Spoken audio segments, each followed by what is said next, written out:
Primeiramente, devo fazer o registro da sessão do Congresso Nacional, realizada pela manhã, com a promulgação de duas emendas constitucionais.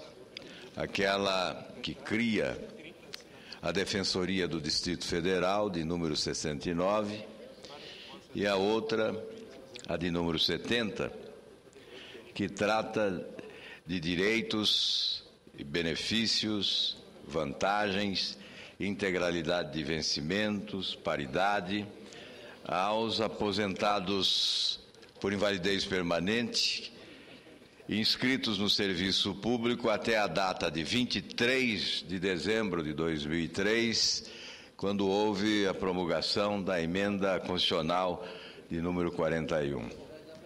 As injustiças remanescentes da emenda 41 são agora corrigidas com a PEC 270 da deputada Andréa Zito, do PSDB do Rio de Janeiro, que se transformou em PEC número 5 no Senado Federal, onde tive a satisfação de relatar, e agora a emenda de número 70.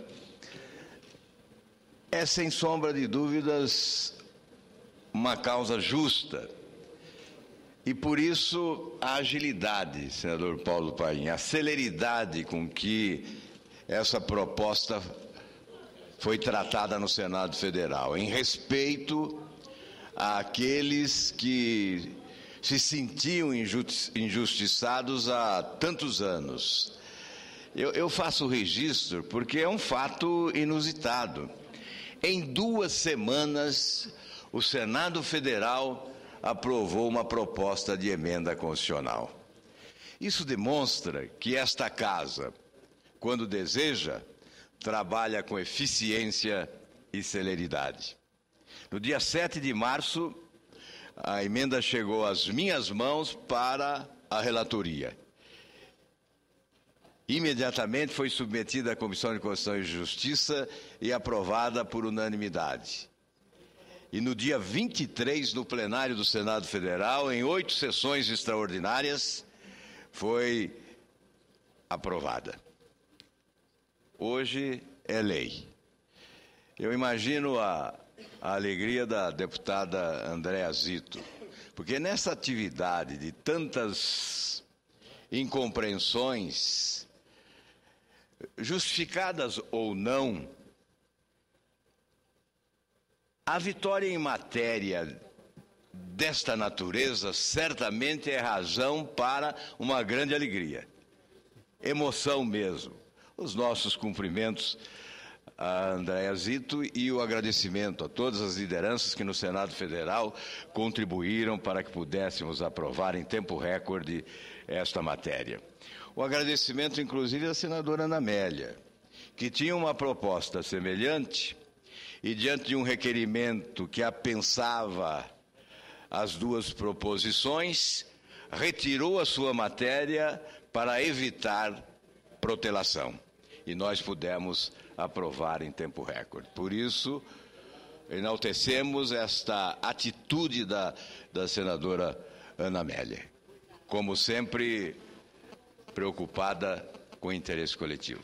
Eu concedo a Vossa Excelência a parte, senadora Ana Amélia. Senador Álvaro Dias, eu queria primeiro cumprimentá-lo, porque na relatoria da PEC 5, como ficou mais conhecida, Vossa Excelência trabalhou com rapidez e celeridade. A presença da deputada Andréa Zito hoje aqui na cerimônia da promulgação confirmou também a agilidade que o Senado correspondeu ao que os funcionários públicos aguardavam em relação a essa matéria tão relevante para toda a sociedade brasileira.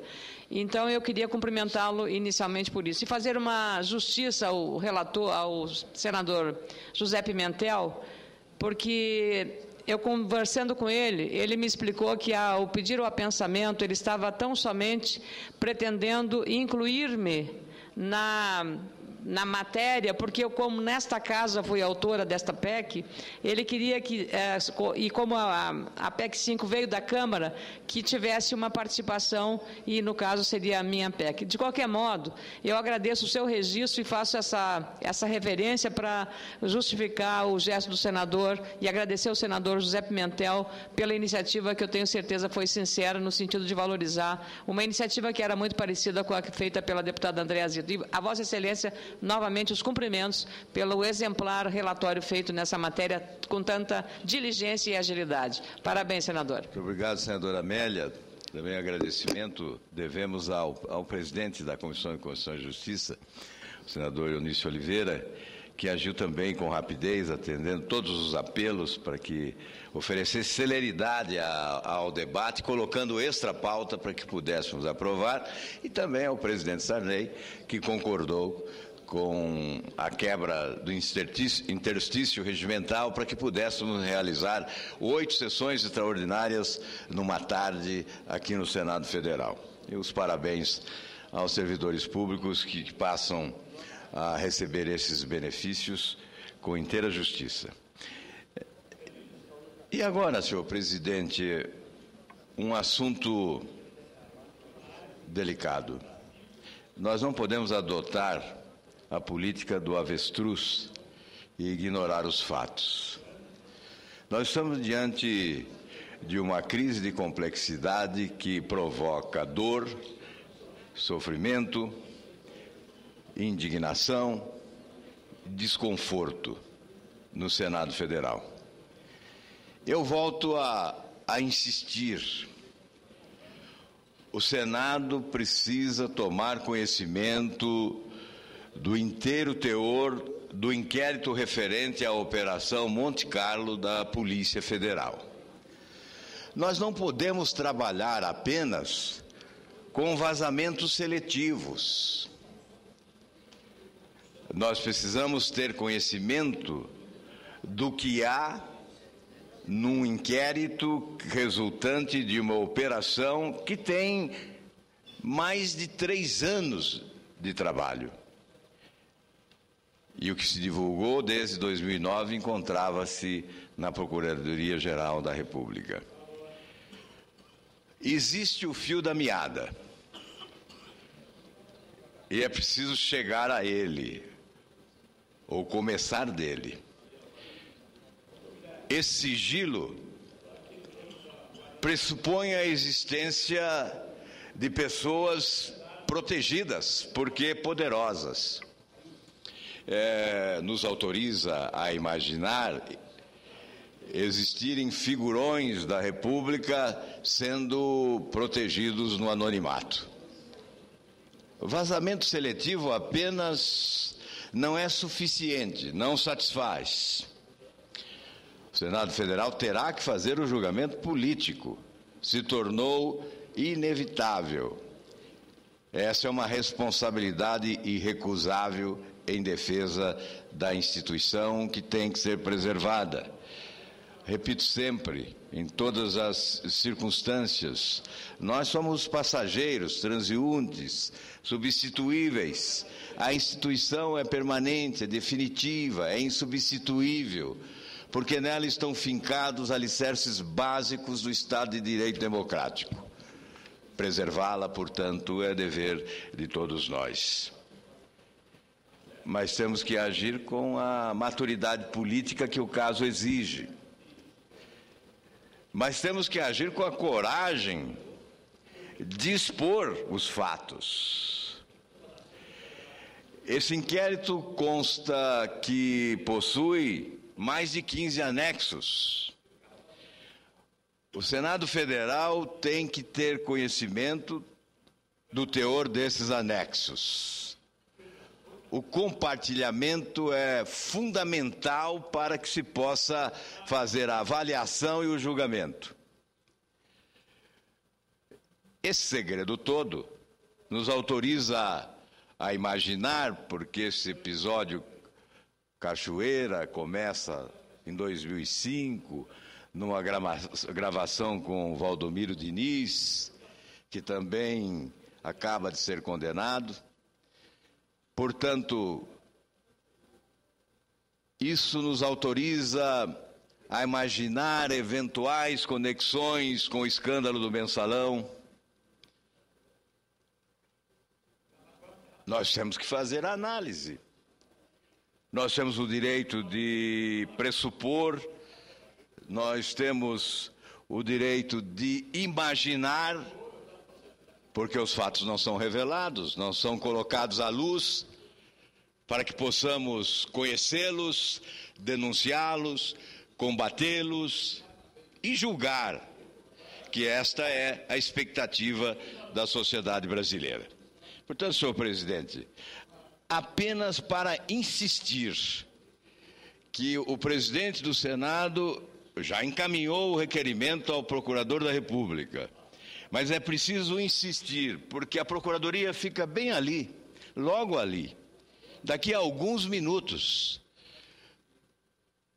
esse inquérito tem que chegar às bancadas no Senado Federal, às lideranças das agremiações partidárias, para que cada partido assuma aqui a sua responsabilidade no ato de julgar politicamente.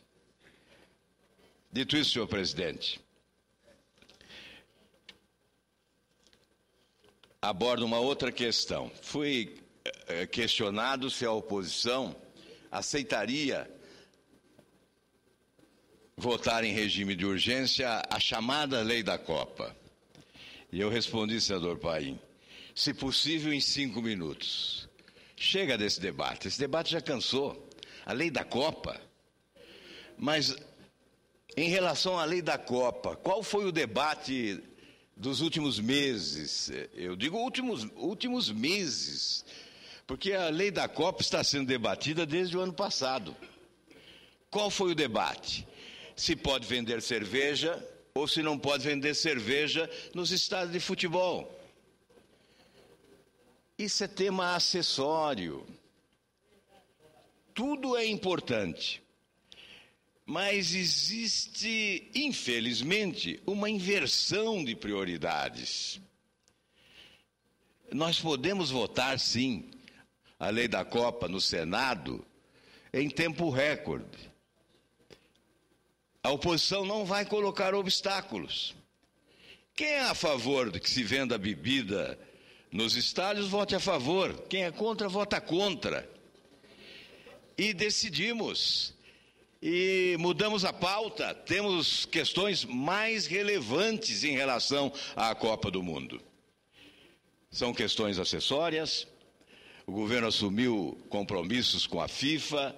Nós não sabemos exatamente quais são os compromissos. Alguns foram divulgados, outros não foram divulgados. Não há a transparência que se exige em questões de tamanha responsabilidade, mas nós não podemos ficar presos ao debate do que é acessório, ignorando o que é essencial. Eu concedo a Vossa Excelência, senador Benedito Lira, uma parte que pede. Nobre senador Álvaro Dias, eu quero cumprimentar a Vossa Excelência pelos temas que Vossa Excelência traz à apreciação desta Casa.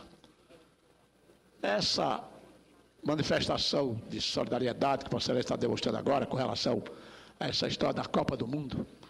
A Copa do Mundo, a gente tem que entender que a Copa do Mundo é da FIFA. O Brasil vai sediar. Logicamente que nós não podemos criar embaraços ou ficar criando algum politicamente. Esse projeto é importante que ele seja colocado logo, venha da Câmara para cá, parece que eles aprovaram ontem na Câmara, que ele venha para cá e tenha a mesma tramitação rápida que teve a emenda que Vossa Excelência foi relator quando tratou dos assuntos relacionados ao aposentados por invalidez. Então, esta Casa tem que dar celeridade aos projetos importantes que nós temos nas comissões. É interessante que os presidentes das comissões técnicas da Casa priorizem os projetos de interesse da sociedade brasileira. Nós temos diversos aqui. Eu tenho um projeto aqui, nobre senador, que tramita nas comissões da Casa, que já está praticamente há 1 ano e não saiu ainda da gaveta do relator. E eu vou ter uma conversa com o presidente, com o relator, para poder a gente dar celeridade. É aquilo que você acabou de dizer. Quem quiser votar a favor, vota a favor. Quem quiser votar contra. Contanto que o produto saia desta casa. Eu queria cumprimentar Vossa Excelência por esse gesto, e Vossa Excelência tem dado demonstrações, tem sido um grande parceiro dos grandes ações que este país precisa. Muito obrigado, senhor. Obrigado, senador Benesville. Vossa Excelência é sempre generoso. Por que não queremos ficar discutindo esse assunto por mais tempo? Enquanto debatiam a cerveja, os malandros superfaturavam as obras. Aqui em Brasília, por exemplo, o estádio Mané Garrincha já foi alvo de 11 aditivos, mais 236 milhões em relação ao que estava programado. E o estádio ainda está em construção, no início da construção. Já 11 aditivos, a previsão é de R$1 bilhão.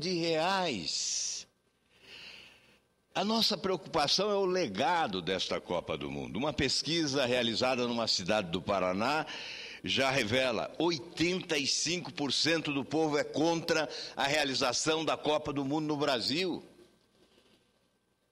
Nós temos inúmeros programas esportivos no rádio e na televisão, e esse assunto é debatido, por isso a população opina desta forma. Veja, não é só esse estádio de Brasília. Enquanto debatem se bebem ou não bebem nos estádios do Brasil, os malandros superfaturam obras e ganham muito. Falei do estádio Mané Garrincha, mas não é o único exemplo.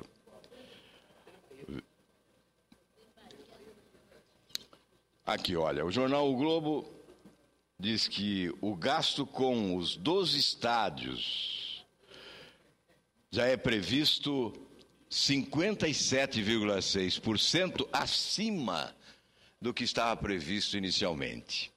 Portanto, um superfaturamento de 57,6% em 12 estádios.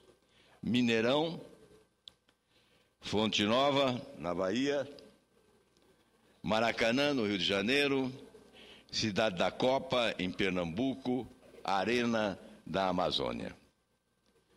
Portanto, não estamos considerando aqui o estádio do Corinthians, que também está orçado em mais de 800 milhões de reais, e no início falava-se em 400 milhões. O que se sabe é que o estádio do Palmeiras, o Palestra Itália, está sendo construído pela iniciativa privada, se não me falha a memória, por 300 milhões, incluindo piscinas e etc. O estádio da Juventus, na Itália, um belíssimo estádio, custou pouco mais de 200 milhões de reais. Por que os nossos estádios são tão caros? Por que o superfaturamento? E nós estamos falando de estádios, mas a Copa do Mundo fez com que o governo e a presidente Dilma mudasse de opinião em relação a privatizações. Na campanha, o combate às privatizações. A Copa do Mundo fez com que rapidamente mudasse de opinião e iniciasse um processo de privatização com grandes aeroportos no Brasil. Sem transparência alguma, isso passou com uma velocidade da nuvem. Nós não pudemos aprofundar essa discussão sobre a privatização, por exemplo, do aeroporto de Guarulhos. O que se diz é que as empresas mais conceituadas foram preteridas em benefício de empresas menos conceituadas, e o que se sabe é que os recursos são públicos, dos fundos de pensão, do BNDES, que tem recursos transferidos do Tesouro Nacional, recursos do FAT dos trabalhadores e do FGTS dos trabalhadores. São recursos com taxas de juros privilegiadas. O que menos se fala é em dinheiro privado na privatização desses aeroportos. Tudo isso em nome da Copa do Mundo de 2014. E nós ficamos aqui debatendo a cachaça. Ora, senhor presidente,